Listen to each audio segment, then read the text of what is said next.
मेरा आपसे एक सवाल है, क्या आपने कभी ये सोचा है कि हमारे आसपास मौजूद हर चीज एक धोखा हो सकती है, यानी एक इल्यूजन। जरा मेरे अल्फाज पर गौर करें, मैंने इल्यूजन कहा है, सिमुलेशन नहीं। यहाँ पर एक सवाल आता है, सिमुलेशन और इल्यूजन में एक फर्क क्या है? अगर हमारे आसपास मौजूद हर चीज एक धोखा है तो फिर हकीकत क्या है, और अगर रियलिटी कुछ और है तो हम उसे कैसे देख सकते हैं? ये कुछ ऐसे सवाल हैं जिनके जवाब जानने के लिए हमें साइंस और फिलॉसफी को इकट्ठा करना पड़ेगा। और आज हम इसी के ऊपर बात करेंगे कि क्या हमारी कायनात एक धोखा है। लेकिन सबसे पहले हमें ये जानना होगा कि आखिर इल्यूजन सिमुलेशन से अलग कैसे होता है। सिमुलेशन का सिंपल सा मतलब ये है कि कोई भी चीज असल ही नहीं है। असल में हम जो देख रहे हैं, हम जो महसूस कर रहे हैं, वो मौजूद ही नहीं है। यहाँ तक कि हम खुद भी मौजूद नहीं हैं।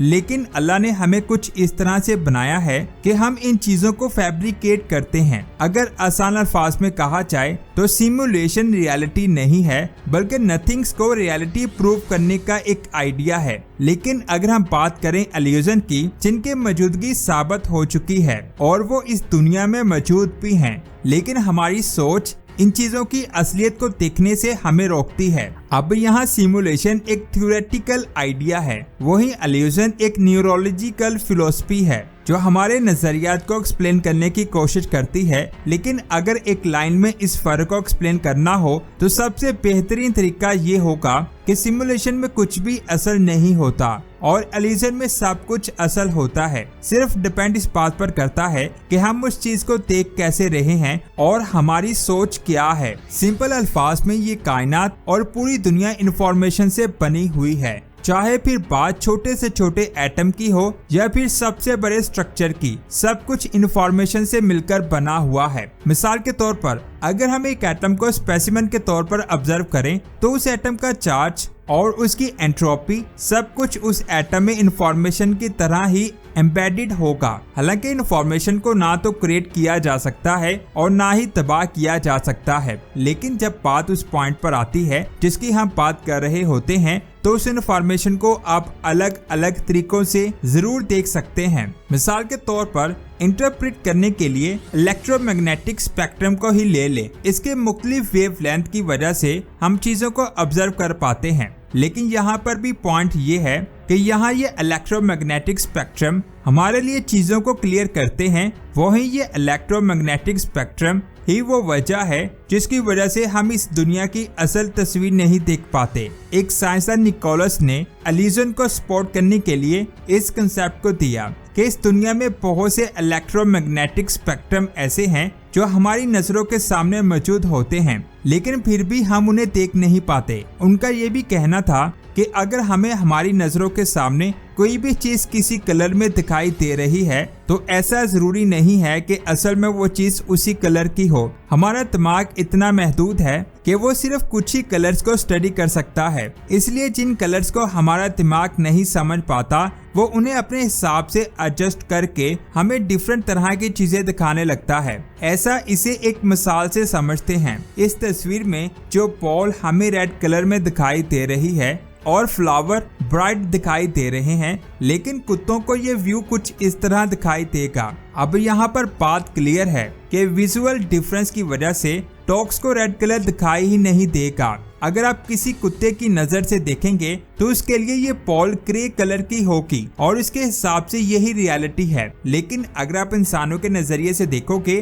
तो आपको वो बॉल रेड कलर की दिखाई देगी और आपके लिए यही रियलिटी होगी, यानी ये बॉल सेम टाइम पे ग्रे भी है और रेड भी। अब ये तस्वीर हमारे लिए कलरफुल है तो वही जॉइंट क्लेम को इसमें लिमिटेड कलर ही दिखाई देंगे। अब यहाँ पर ना तो कुत्ता गलत है और ना ही जॉइंट क्लेम गलत है और ना ही हम इंसान, क्योंकि हम सब वही देख रहे हैं जो हमारा दिमाग हमें दिखा रहा है, क्योंकि हम उस चीज को वैसे ही ऑब्जर्व करते आ रहे हैं जिसकी वजह से वही हमारे लिए हकीकत बन जाती है। और हो सकता है आप जिस चीज को रेड देख रहे हो असल में वो चीज रेड हो ही ना, लेकिन हमारा दिमाग इंफॉर्मेशन के उस पहलू को उस तरह से डिजाइन करता है जिसकी वजह से हमें वो चीज रेड कलर में दिखाई दे रही है। अब इस तरह उस साइंसदान के मुताबिक ऐसी बहुत ज्यादा वाइब्रेशन होती हैं जिन्हें कुछ लोग सुन सकते हैं और कुछ नहीं। यही वजह है कि हमारी एबिलिटी के हिसाब से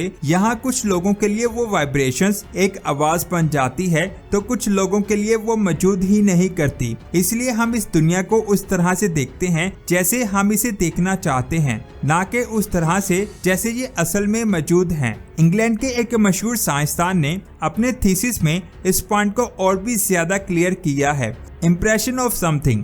अब इसे समझने के लिए हमें एक इंग्लिश फिलोसोफर जॉन लॉक की आइडियोलॉजी को समझने की कोशिश करनी पड़ेगी। जॉन ने इस दुनिया में क्वालिटीज में क्लासिफाइज करते हुए डिस्क्राइब किया है और सच और झूठ में फर्क करते हुए इस कायनात की हर एक चीज को दो कैटेगरी में डिवाइड किया है, जो कि प्राइमरी और सेकेंडरी क्वालिटी है। अब प्राइमरी क्वालिटीज में जो चीजें आती हैं जो परसेप्शन और न्यूरोलॉजी के हिसाब से किसी भी चीज को लेकर बदली नहीं जा सकती और उनको कोई भी आर्टिफिशियल या फेक साबित नहीं कर सकता। ये क्वालिटीज किसी भी चीज के साइज, सॉलिडिटी, शेप, नंबर और पोजीशन पर डिपेंड करती हैं। अगर आसान अल्फाज में कहा जाए तो वो खूबियां जो हमेशा से डिफाइनाइड और फिक्स्ड रहती हैं, लेकिन दूसरी तरफ जॉन के हिसाब से कुछ सच ऐसी सेकेंडरी क्वालिटीज भी होती हैं जो सिर्फ और सिर्फ इंसान की ऑब्जर्वेशन पर डिपेंड करती हैं, जिसमें कलर, साउंड्स, टेस्ट, स्मेल और फील शामिल हैं जो हमारे दिमाग में क्रिएट होती हैं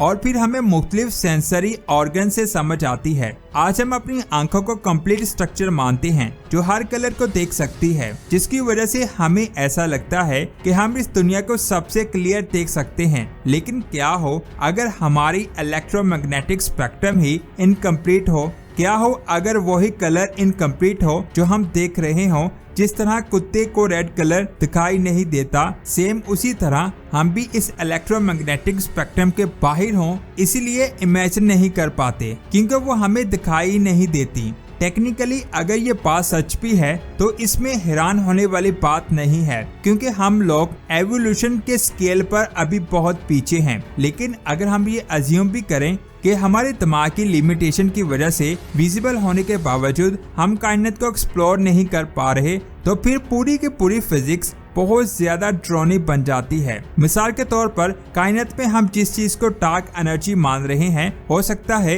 वो बहुत ज्यादा विजिबल हो और उसका अपना कलर भी हो, लेकिन हमारी आंखों और हमारे आलात उस कलर को देख नहीं पा रहे, जिसकी वजह से हमारा दिमाग कायनात के उस हिस्से को ब्लैक कर देता है और हमें ऐसा लगता है कि वहाँ कुछ नहीं है, जबकि असल में ऐसा कुछ नहीं है, बल्कि वो किसी ऐसे कलर या एलिमेंट के बने हुए हैं जिसे हमारा दिमाग देख नहीं सकता।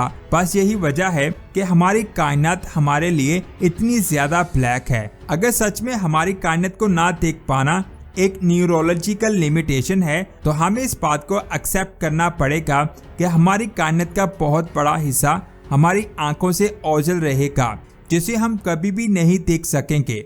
अगर आज की वीडियो आपको अच्छी लगी तो लाइक करने के साथ साथ इसे अपने फ्रेंड्स और फैमिली मेंबर्स के साथ लाजमी शेयर करें। मिलते हैं एक और शानदार वीडियो में। अपना बहुत सारा ख्याल रखें। अल्लाह हाफिज।